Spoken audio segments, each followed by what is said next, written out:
Teenage girl says no, and seconds later, she's on the ground getting stomped in the head while people stand around recording.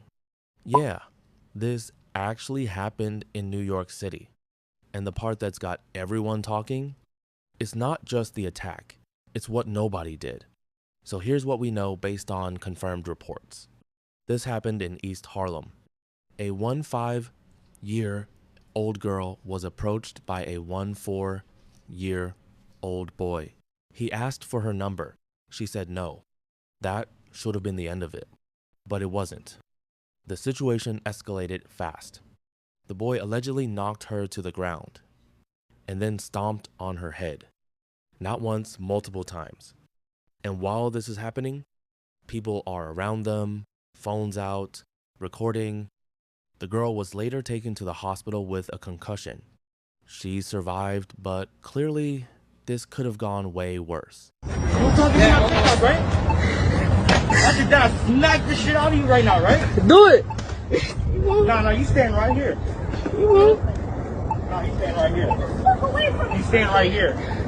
Oh, no, she got your pussy. That's because you're word?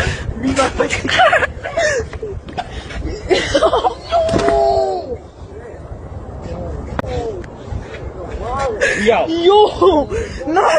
Now online, people are reacting, and you can feel the anger.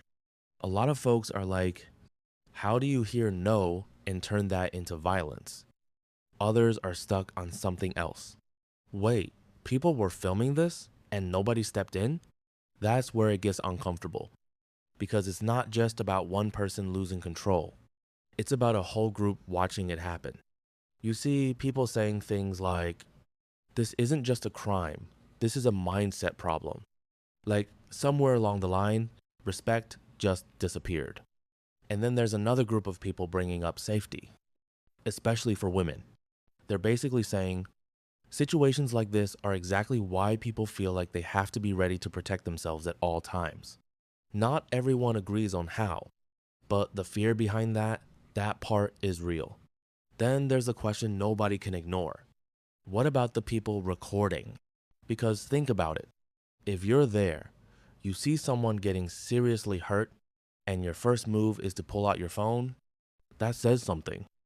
Now, legally, whether those bystanders face consequences depends on a lot of factors. In many cases, just recording isn't a crime by itself unless there's proof they encouraged it or were involved. But morally, that's where people are drawing a hard line. You've got folks online basically saying, we've normalized watching instead of helping. And that hits deeper than just this one incident. As for the suspect, reports say the 14-year-old was taken into custody. Because he's a minor, the legal process is different than for adults. Charges, sentencing, all of that depends on the investigation and the court system. So when people ask, how long should he go to jail? The real answer is, it's not that simple. Juvenile cases focus a lot on rehabilitation, not just punishment. But still, this was a serious, violent act. And the victim? She's recovering physically and emotionally. At the end of the day, this situation hits on a few uncomfortable truths. Respect isn't optional. No should never lead to violence. And watching something like this happen without stepping in, that's something people are really starting to question. So now, the real question is, if you were there in that moment, would you have recorded it? Or would you have stepped in?